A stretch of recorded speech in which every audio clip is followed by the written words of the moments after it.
madrugada do dia 5 de agosto, uma chacina ocorrida na Vila Brasilândia, zona norte de São Paulo, chocou o país. 5 pessoas de uma mesma família, entre eles um casal de policiais militares, foram mortos a tiro. Para a polícia, o principal suspeito dos assassinatos continua sendo o filho do casal, Marcelo Pesseguini, de 13 anos. Ainda de acordo com a polícia, a teoria da tragédia familiar seria reforçada pelas evidências coletadas no local.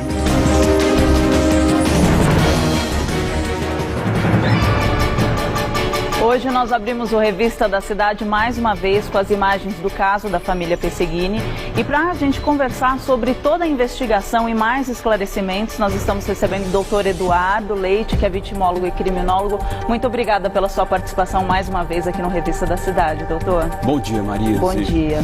Realmente esse caso, a cada dia que passa, ele se complica cada vez mais. Isso tem uma justificativa, Marisa.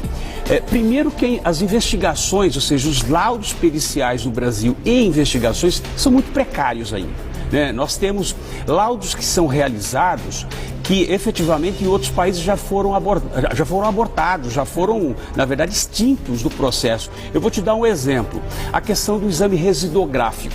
O exame residográfico que foi feito no garoto, no Marcelo, ele foi feito por reagente. E que esse exame já foi, inclusive, os próprios americanos já deixaram de lado. Não é um exame confiável.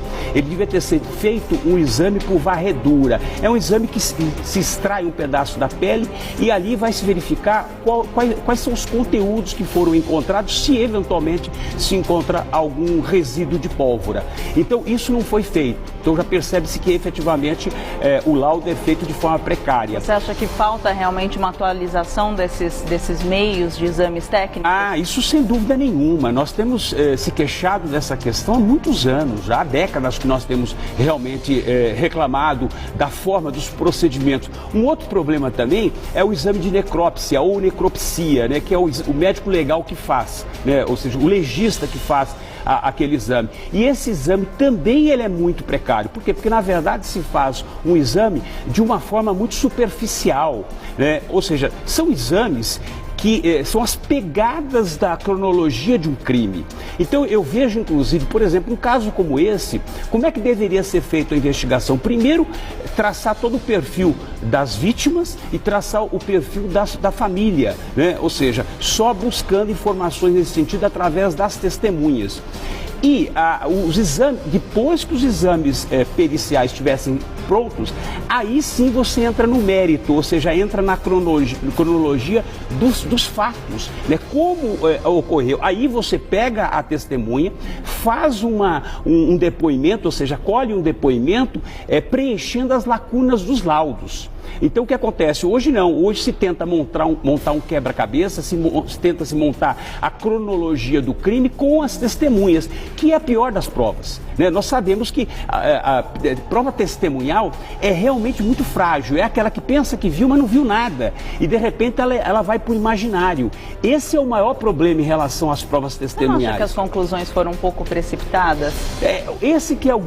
No Brasil há sempre uma precipitação em relação a contar uma história. Eles contam uma história e não contam a história necessariamente. E neste caso não é diferente. Ou seja, há questões muito controvertidas neste caso. Por que o garoto, na verdade, saiu 1 e pouco da manhã com o carro, ficou dormindo dentro do carro, depois foi para a escola, voltou, pegou uma carona com um colega, o pai de um colega, parou na frente do carro, retirou alguma coisa de dentro do carro que estava o carro da mãe que estava próximo. São muitas explicações. São muitas questões. Outra questão muito importante que tem que ser levado em consideração é o exame de local de local. Esse exame de local, na verdade, são as fotografias que são tiradas da posição em que as vítimas são encontradas. Por exemplo, eu diria que a fotografia mais importante é a posição do garoto, que supostamente teria se suicidado. Porque o suicídio, não o crime, mas o suicídio propriamente dito, ele tem uma característica muito peculiar. Primeiro, a utilização de um tipo de arma, que é uma arma .40, é uma arma de grande poder letal. É uma arma que ela dá tranco, ou seja, é uma arma que ela, dependendo da posição, ela dá um tranco sempre para toda arma, dá um tranco para cima. Essa realmente também é uma arma de uma capacidade letal muito grande, Tanto é que era a era a arma utilizada pela policial, a mãe. Né? Então, segundo informações, o garoto ele era canhoto. Consequentemente, é óbvio que o disparo veio da esquerda para a direita, né? Ou seja, a posição. Aí tem que verificar se o cano estava apoiado na pele, na epiderme, se não estava. Né? Então, tudo isso tem que ser analisado e, sobretudo, a posição do cadáver na hora que ela cai.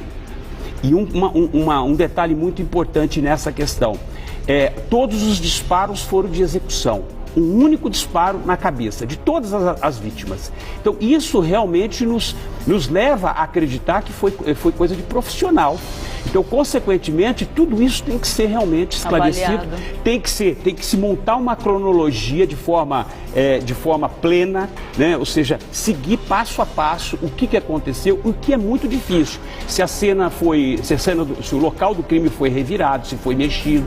Então, o que acontece? É o que eu digo, tem que ter cautela agora, tem que ter calma para poder fazer uma sequência para saber exatamente o que ocorreu. Eu acho que partindo da cena do garoto, do suicídio do garoto, você começa a esclarecer que se realmente foram vários homicídios seguidos de suicídios ou realmente foi uma chacina e todos foram vítimas de homicídio. Então eu percebo que nós vamos ter que avançar, né, a cada dia um pouquinho para poder chegar a uma conclusão mais efetiva. Bom, amanhã o doutor Eduardo vai estar aqui presente novamente no Revista da Cidade e nós vamos acompanhar todo o desdobramento dessa investigação. Doutor Eduardo, muito obrigada mais uma vez pela sua participação.